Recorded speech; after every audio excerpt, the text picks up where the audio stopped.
प्रथम तहलका न्यूज। एक तरफ जहां बिजली मंत्री सरप्लस बिजली होने तथा 24 घंटे बिजली देने का दावा कर रहे हैं, वहीं फरीदाबाद के आईएमटी के उद्योगपति पिछले 36 घंटे से बिजली की कटौती से जूझ रहे हैं। ऐसे में अधिकारियों से बार बार संपर्क करने के बावजूद अधिकारियों द्वारा कोई सकारात्मक रुख न अपनाने से आक्रोशित आईएमटी के उद्योगपति सड़कों पर उतरने को विवश हो गए और बिजली विभाग मुर्दाबाद के नारे लगाते हुए आईएमटी स्थित बिजली कार्यालय पहुंचे। इस दौरान उद्योगपति इतने अधिक आक्रोशित थे कि उन्होंने अधिकारियों को जमकर खरी खोटी भी सुनाई और सीधे तौर पर कहा कि उद्योगपति अब केवल गुलदस्ता देने वाले उद्योगपति नहीं है, बल्कि अपनी समस्याओं को लेकर यदि अधिकारी उनकी बात नहीं सुनते हैं तो वे सड़कों पर उतरकर सरकार के खिलाफ हल्ला बोलने से भी गुरेज नहीं करेंगे। सरकार की नीयत ठीक है, लेकिन अधिकारियों की नकारात्मक कार्यशैली सरकार की छवि को भी पलीता लगा रही है। वहीं इस दौरान उद्योगपतियों ने कहा कि वह इस मामले में उद्योग मंत्री कृष्णपाल गुर्जर से भी मुलाकात करेंगे।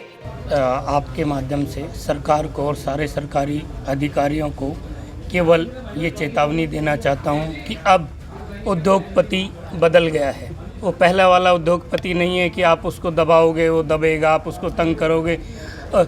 हमने ये सोच लिया है कि जैसे सरकार जिस आवाज़ में सुनना चाहती है, रोड जाम करके सुनना चाहती है, नारे लगा के सुनना चाहती है, जैसे और लोगों की आवाज़ सुन रहे हैं, किसानों की सुन रहे हैं, उनकी सुन, ऐसे ही अब उद्योगपति भी सड़कों पे आने के लिए तैयार है। या तो शासन और प्रशासन सुधर जाए, नहीं तो उद्योगपति रोड पे खड़ा होगा।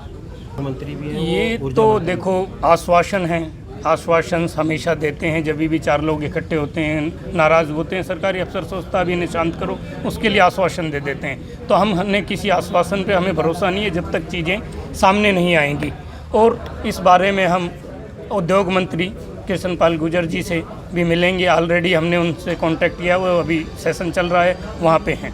तो हम जहाँ तक हो वहाँ तक जाएंगे, जिस आवाज़ से ये सुनना चाहते हैं वही आवाज़ इनको सुनाएंगे। उद्योगपतियों ने कहा कि फरीदाबाद के अधिकारियों के नकारात्मक रवैये के कारण बड़े बड़े उद्योग यहां से पलायन कर गए। उन्होंने कहा कि एक तरफ हम अदर यूनिट लाने की बात करते हैं तो वहीं दूसरी तरफ जो पहले से ही उद्योग चल रहे हैं उन्हें बिजली पानी जैसी मूलभूत सुविधाएं भी नहीं मिल पा रही है। उद्योगपतियों ने स्पष्ट रूप से कहा कि अब उद्योगपति गुलदस्ते देने वाले उद्योगपति नहीं है, बल्कि यदि अधिकारियों का ऐसा रवैया रहा तो चक्का जाम भी कर देंगे और अपनी आवाज़ को मुखर करेंगे। देखिए, फरीदाबाद में आईएमटी इंडस्ट्रियल एरिया है। यहाँ पर लगभग 400 इंडस्ट्री काम कर रही है और लगभग 50,000 वर्कर यहाँ पे काम कर रहा है, लेकिन पिछले 36 घंटे से यहाँ पर बिजली नहीं है।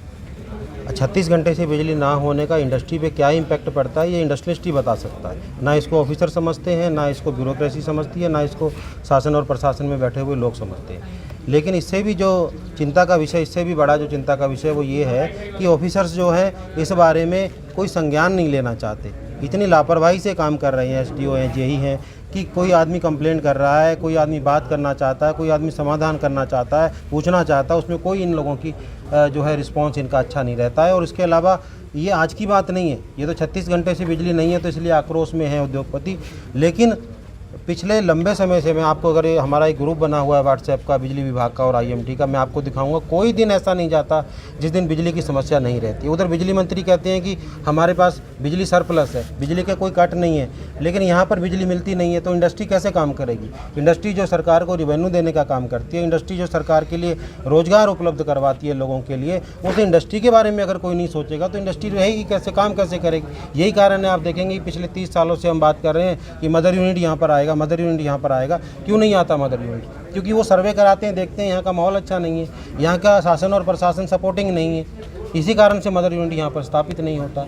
आप देखिए, जो बड़ी आज हीरो होंडा 20 साल पहले यहाँ पर लगी थी, उसके बाद राजस्थान जयपुर में उन्होंने अपना प्लांट लगाया, उसके बाद गुजरात में उन्होंने प्लांट लगाया, बेंगलोर में उन्होंने प्लांट लगाया। आज यहाँ पर हरियाणा के अंदर हीरो होंडा की प्रोडक्शन 10% भी नहीं होती है। आज हम ईज ऑफ डूइंग बिजनेस की बात करते हैं, केवल कागजी आंकड़े हैं, सच्चाई उससे बहुत अलग है। अगर यही परिस्थितियां रही, उद्योगपति को इसी तरीके से परेशान किया जाता रहा, तो उद्योगपतियों को हरियाणा में ढूंढते रह जाएंगे। वहीं इस मौके पर बिजली विभाग की एक्सियन उर्मिला ने कहा कि उद्योगपतियों ने अपनी समस्या उनके सामने रखी है और वह यह सुनिश्चित करने का पूरा प्रयास करेगी कि आने वाले समय में इस तरह की समस्या से उद्योगपतियों को ना जूझना पड़े। और साथ ही बिजली अधिकारियों की नकारात्मक कार्यशैली को लेकर भी उन्होंने उद्योगपतियों को आश्वस्त किया। उन्होंने बताया कि बरसात के चलते बिजली कटौती की समस्या उत्पन्न हो रही है, लेकिन वह इसका समाधान करने की पूरी कोशिश में जुटी हुई है। कल जो वेदर की कंडीशन थी, कॉन्टिन्यूटी ऑफ रेन की वजह से सप्लाई का इशू हुआ। हमने इस मैटर को देखा है, कोई प्रिवेंटिव मेंटेनेंस कुछ स्टेप्स हमने लिए हैं और कुछ रेक्टिफिकेशन करते हैं और आगे से कोशिश करते हैं फ्यूचर में इस टाइप की अनकन्वीनियंस इंडस्ट्रियलिस्ट को बिजली बोर्ड की वजह से ना आए। मैम, कल जैसे वाटर लॉगिंग का इशू हुआ पावर हाउस में, उसके लिए प्रिवेंटिव स्टेप्स ले रहे हैं। कुछ रिले सेटिंग के लिए एमएडपी को अप्रोच किया हुआ है और कोशिश कर रहे हैं कि इस टाइप के फॉल्ट, कल मल्टीपल्स ऑफ फॉल्ट हुए मैम, 33 kV फेलियर, 66, फिर केबल डैमेज, ऐसा मल्टीप्लिकेशन होता रहा। इसकी वजह से ये टेन्योर इतना ज़्यादा हो गया। अदरवाइज मेरा स्टाफ बहुत डेडिकेटेडली लगा हुआ है और प्रॉब्लम्स को रिजॉल्व करता है। मैं अगेन अश्योर करती हूँ कि इस टाइप की सिचुएशन फ्यूचर में ना आए। प्रथम तहलका के लिए फरीदाबाद से सुनील चौधरी की रिपोर्ट।